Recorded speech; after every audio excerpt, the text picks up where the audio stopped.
All right, welcome back to Logan Simmons Photography. Great to have you here again after a couple of weeks. Sorry for that, we're on a little bit of a hiatus, but we're back.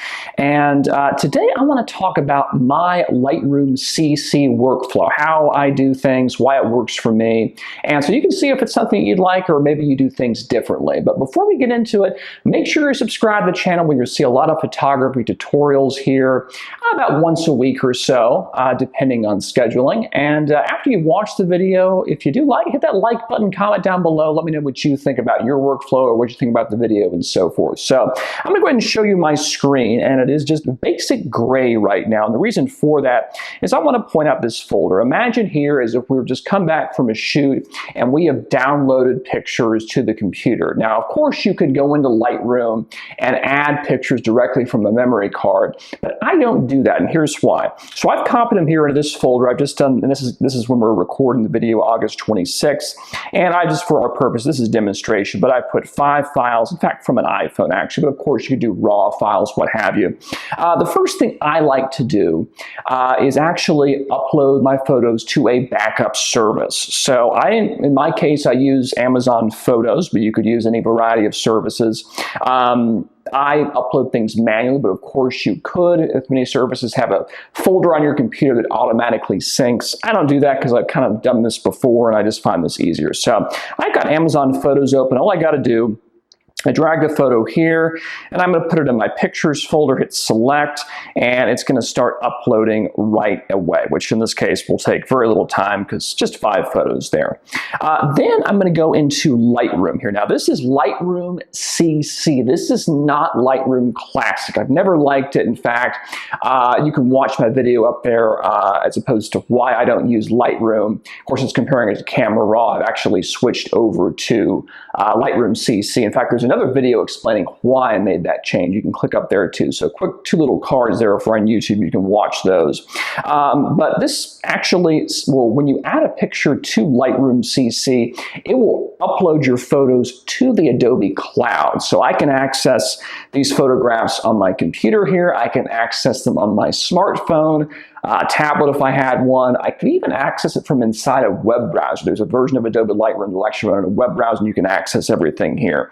I'll go ahead and point you up to this cloud here. Now, I've just started using it, so I've not upgraded beyond kind of the more basic plan, but I will here shortly because I've only got 5 gigs left. But it tells you here how much storage you've used. Basically, you purchase by the terabyte. The plan I have right now is just a 20 gig plan, which I'll be upgrading shortly. And one thing you'll notice as well, as we start to add things, you'll see a little circle start spinning up here. That means it is either uploading to the cloud or is syncing settings. So you don't want to quit Lightroom until all that's done. But an easy way to do this here is just to go up to the plus button here. I'll go ahead and hit that. Go to desktop because that's where the folder is, and I'm going to click review for import that 826 folder, excuse me. And there are the pictures, and it's going to say, do you want to add to an existing album or do you want to make a new one? What I like to do is just make a folder with the date. That's the way I did it before when I just had a folder structure on my computer. I still do it here. Of course, we can add tags if we want to make it searchable. And I hit create.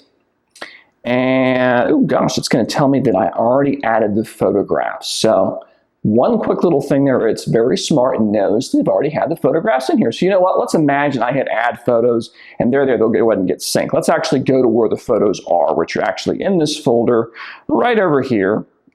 And you can see here I've actually already sorted and kind of started editing all of that stuff right here. So for example, we can go in here and say, double click on this one here. There's different views too. I can look at them like that. I can look at them like that. But I can go in here and you can see I've already made some edits. But let's say for example, I want to go ahead and make this black and white, for instance. I can go ahead and do that and adjust exposure, what have you here.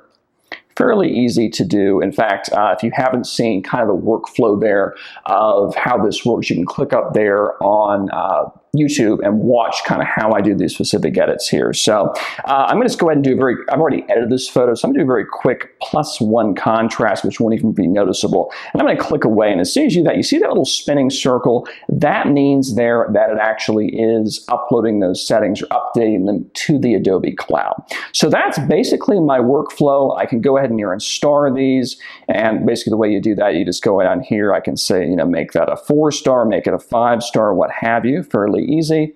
And then what you do once you want to export these, so we can do it in JPEG, we can do it in TIFF, what have you. You can go ahead and do that. So I'm going to say I want to select these 3 images right here. I can go ahead and hit this button right here, and we can hit export.